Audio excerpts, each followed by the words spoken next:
செய்யும்படியாக தேவன் உங்களுக்கொன்று ஒரு நோக்கத்தையும் சித்தத்தையும் வைத்திருக்கிறாரா, அதை நிச்சயமாக நிறைவேற்றுவீர்கள். கர்த்தர் கூட அப்படி இருந்து பயன்படுத்துவார்.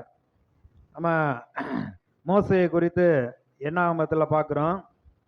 அவன் மேல இருந்த அபிஷேகத்தை பார்த்தீங்கன்னா அவ்வளவு பெரிய அபிஷேகம் இருந்தது. 30 லட்சம் மக்களை எகிப்தை விட்டு அவர்களை இஸ்ரேல் மக்களை வனாந்தரத்தில் வழிநடத்தி கொண்டு வருகிறார். அப்படி வழிநடத்தி கொண்டு வருகிற பொழுது என்னாகமம் 12வது அதிகாரத்தில் அவன் ஏற்கனவே கர்த்தர்கிட்ட பல தடவை, ஆண்டவரே இவங்க பாவத்தை மன்னிக்கணும், கண்ணுக்குட்டி செஞ்சு வச்சப்ப இவங்க பாவத்தை மன்னிக்கணும், இல்லைன்னா உம்முடைய புஸ்தகத்திலேருந்து என் ஜீவ புஸ்தகத்திலேருந்து என் பேரை கிறுக்கி போடும்லாம் கேட்குறான். இறைச்சி இல்லையே என்று அவர்கள் அழுத பொழுது, ஆண்டவரே நான் என்ன செய்வேன், இவங்களை பூரா நானா பெற்றேன், ஒரு தகப்பன் பிள்ளையை சுமந்துக்கிட்டு போகிறது போல இவங்களை கூட்டிகிட்டு போன்னு சொல்றீங்களே ஆண்டவரே, என்னையால் முடியாது அப்படின்னு பல தடவை ஆண்டவரிடத்துல அவன் கேட்டிருக்கிறான். ஆனால் கர்த்தர் என்ன செய்கிறாருன்னு பாருங்க. என்னாகமம் 12வது அதிகாரத்தில் 24வது வசனம்.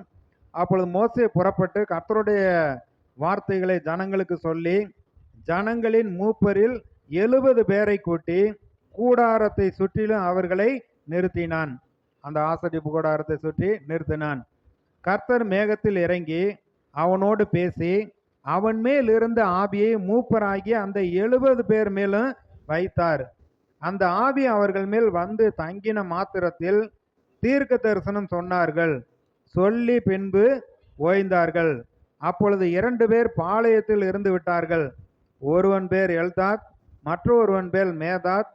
அவர்களும் பேர் வழியில் எழுதப்பட்டிருந்தும் கூடாரத்துக்கு போக புறப்படாது இருந்தார்கள். அவர்கள் மேலும் ஆவி தங்கினதினால் பாளையத்திலே தீர்க்க தரிசனம் சொன்னார்கள். அப்போ பாருங்க, கர்த்தருடைய அந்த பரிசுத்த ஆவியானவர் மோசையின் மேல இருந்த அந்த அபிஷேகம் 70 பேர் மீது அங்கே எடுத்து வைக்கப்பட்டது. அப்ப கர்த்தர் ஒரு நோக்கத்தோட அவருடைய சித்தத்தை நிறைவேற்றும்படியா அழைத்து இருக்கிறார். அழைத்த தேவன் நம்மை அபிஷேகிக்கிறார், பரிசுத்த ஆவியினால நம்மை நிரப்புகிறார். சபை உருவாகிறதுக்கு முன்பு ஆதி திருச்சபையில அவர்கள் ஒருமனப்பட்டு கூடி ஜெபித்தார்கள். கூடி இருந்த இடம் அசைந்தது. அவர்கள் எல்லாரும் பரிசுத்த ஆவியினால் நிரப்பப்பட்டார்கள். தேவ வசனத்தை தைரியமாய் பிரசங்கித்தார்கள். பரிசுத்த ஆவியானவர் வருகிற